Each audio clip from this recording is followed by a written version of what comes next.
Talofa Falava, this is Pacific Waves from RNZ Pacific. I'm Susana Swiswiki. Coming up. This is not an attempt to militarize our nation, but rather a long-term nation-building effort. Solomon Islands looks to establish a military. Also, France endorses postponing New Caledonia's provincial elections. And at the end of the day, the crowd can't play the game for us. Toa Samoa vows to bounce back after losing to the Kiwis. The Solomon Islands government is looking into establishing a defence force which would make it the fourth Pacific nation to have a military. Some parliamentarians support the idea, while others are pointing to the country's history of violent unrest. Koroi Hawkins reports. National Security Minister Jimson Tanangada says the government is in the early stages of exploring whether to form a defence force. Sir, let me emphasize that this is not an attempt to militarize our nation, but rather a long-term nation-building effort aimed at enhancing Solomon Islands' resilience, sovereignty and self-reliance. He says the government's taking a prudent approach, but also told Parliament at last week's debate the country must not ignore escalating geopolitical tension in the region. So there's no fixed time frame, but the agency is there given the evolving security challenges in the future. Matthew Wale, the leader of the opposition group, respects the process so far, but says the government should heed lessons of the past. We must learn from our own civil conflict. The country's police force used to have a paramilitary unit, but after a civil conflict at the turn of the century, during which guns from the police armory were used on civilians, there was a complete ban on firearms, and it took over a decade to restore enough public trust to start rearming police. And Fiji, of course, there has been a number of coups where military are directly involved. And New Guinea, I'm going to pay allowance of money, can go to parliament. So, what's something here? Policy must address it. How do we make sure this would never happen? Mr. Wale says one way to ensure control of the military is for parliamentarians from across the political divide to be involved. This issue is so critical that now representatives must help to together inform it, influence it, mold it, shape it, right from the word go. Former Prime Minister Manasseh Songovare says the formation of a Solomon Islands military must be Melanesia-focused. I hear Papua New Guinea is brokering, of course, the peace treaty with America already, and the treaty is so wide, Mr. Speaker, that it's allowing military assets of American land anytime without any permission. And those are serious matters that we may need to discuss as a security region. Mr. Songovare first suggested the country form a defence force after a trip to China in 2023 while Prime Minister. He agrees government control of any armed force is of the utmost importance. We can understand the cautious approach that you may take in that matter before you may go seriously into establishing a defence force that the sovereign government must have control over it. I think the control issue will be very important here, that the government must have control of the military force. Meanwhile, Prime Minister Jeremiah Manele says a Solomon Islands military could also assist in sub-regional crises. He also says it would be beneficial if a Melanesian military force was ever created, a concept still being discussed among members of the sub-regional bloc.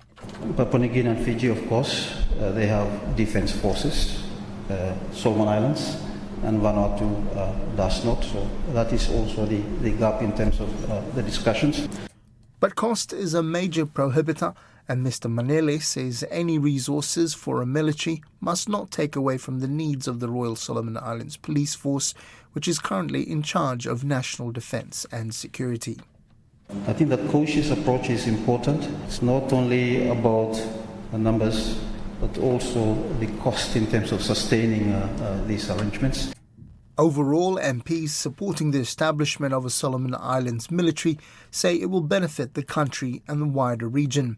However, it remains to be seen whether their constituents agree. RNZ Pacific's Koroi Hawkins with that report.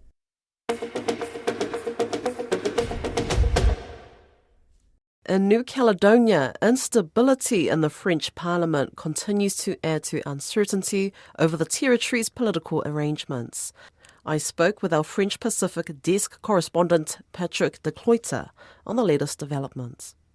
Kia ora, Patrick. The state of the French government. We now have de Cloyter-Lecunu staying on as French Prime Minister with a new cabinet lineup, which includes Neymar Mucho, now the French Overseas Minister. How does her appointment impact New Caledonia? Okay, so just summing up on the recent French political roller coaster, the former Prime Minister François Bayrou was demoted in a motion of no confidence. That was early September. French President Macron then appointed Sébastien Lecornu, a close ally, as his new prime minister. Early October, almost 1 month later, Lecornu finally announced a new cabinet lineup. But on the next day, just 14 hours after his appointment, he tendered his resignation to the French president. He said the conditions were not met for him to do the job. He was then, however, reappointed as PM, and a new cabinet lineup was finally announced last week. But in the French overseas territories, Manuel Valls, this time, was no longer Minister for Overseas. He was replaced by a newcomer, a lady called Neymar Mucho, and this caused quite a bit of upset in New Caledonia because Valls was appointed just in December last year, and it was Valls who had managed to restart political talks in New Caledonia between opposing political parties, both pro-France and pro-independence. It was Valls also who had really driven those talks to a meeting in July near Paris in the small city of Bougival, and an agreement named after that city was signed there. This was for New Caledonia's political future, and the text is talking also about creating what is described as a state of New Caledonia and a New Caledonian nationality. There is also mention of a transfer of some key powers from France to New Caledonia, such as foreign affairs. Yes, but the Bougival agreement was then criticised by some pro-independence parties. Is that correct? In Bougival, it looked all very well on the paper. Everyone signed. But then the FLNKS, one of the main parties on the pro-independence side, said their signatures were not valid after all, because this agreement didn't match the party's objectives of full sovereignty. So what we have now, in a nutshell, is all parties except FLNKS agreeing to move forward with this Bougival agreement, and FLNKS being the only one not to agree. What we also have now is all of the signing parties who have urged FLNKS to come back and possibly engage in new talks if they want some last-minute changes to be made. So what does this mean in terms of French debates in Parliament? In Paris, since last week, Parliament is back in session to discuss the Bougival text as a matter of urgency, especially its implementation and the necessary pieces of legislation, because time is very short. There is one bill for the Bougival text to be integrated into the French Constitution. There are also other parts that intend just to postpone the local provincial elections to mid-June 2026. The Senate has already endorsed this, and the National Assembly, the lower house, is meeting on the same topic Wednesday this week. What does Minister Neymar Mucho wants to do about this? Now, the new Minister for Overseas, Neymar Mucho, has already said she wanted to talk to FLNKS urgently to try and persuade them to re-engage in talks. From New Caledonia's politicians' point of view, it is also becoming urgent to re-include FLNKS, because failing that, the Bougival agreement does not really make any sense. After a first endorsement vote in the Senate last week, now in the National Assembly this week, it'll be a tough debate because of the current divisions within the Assembly. It is divided between the centre-right, the centre-left, the far-right and the far-left. And there is also a risk for New Caledonia to become just another subject of French national bickerings and politics, because in that case, the real issue may not be taken into account. So what will happen now? So if this very sensitive postponement of provincial election is endorsed as one of the side effects of the Bougival implementation, it will also mean that those elections will take place under a wider, more open list of voters around June next year.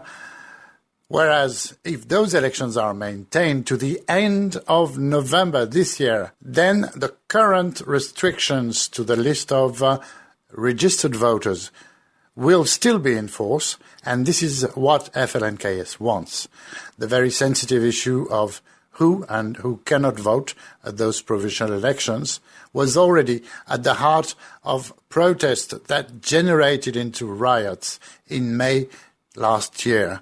FLNKS said last week it was as if things were like going round in circle, going into the same direction all over again, what they are calling a passage en force, a forceful passage by the French government. So we'll just have to keep a close look at what's going to happen in the French Parliament this week. One thing for sure, this ongoing instability in mainland French politics is not good for New Caledonia, because at this point what they really need first is precisely stability, and certainly not a government that changes all the time. And that was our French Pacific desk correspondent, Patrick de Cloyter. To finish, it's been a huge weekend of rugby league with the start of the Pacific Championships. In the Pacific Cup contest, New Zealand's men's and women's side held off their Samoan opponents in Auckland. The Kiwi Ferns came from 20-0 down to pip Whetu Samoa 22-20, while the Kiwis beat Toa Samoa 24-18. Toa Samoa co-captain Junior Paulo says they weren't able to deliver on match day, where the 21,000-strong crowd was overwhelmingly behind Samoa. It was a game of 80 minutes, and you've got to be able to hang on right to the end there. And that's test match footy. We trained for it, and although we come up short, I thought we really stuck in the game and created opportunity. His co-captain Jerome Luai says the team are now looking towards the Sunday's match, where they take on Tonga. We've got to be the ones to go out there and get the job done. So obviously feeling a bit of disappointment, but we get to try and make amends for that next week. Kiwis coach Stacey Jones says the win was a great start for the team. Bit of relief for us, obviously off the back of last year, not getting any momentum early. But today, was something we can celebrate a really good game of footy. Kiwi skipper James Fisher-Harris says the game could have gone either way. Yeah, no, I just thought it was a great game, mate, to be honest. From both teams, it was anyone's game. We both had opportunities, but I thought the physical battle in the middle was really good. You look on paper, everyone's got a stacked middle, and the challenge is there each week. There's no easy games in this competition. Meanwhile, in Port Moresby, the opening game of the Pacific Bowl competition saw the Cook Islands Moana claim a 34-6 win over the PNG Orchids on Saturday. On the men's side, the Fiji Mbati toppled the Cook Islands 44-24. We'll be back later in the week to cover the second round of matches in Brisbane and Port Moresby. That's Pacific Waves for today. For all episodes, head over to rnz.co.nz/Pacific. We're also on Spotify, Apple and iHeartRadio. From myself and the RNZ Pacific team, tō whā soifua.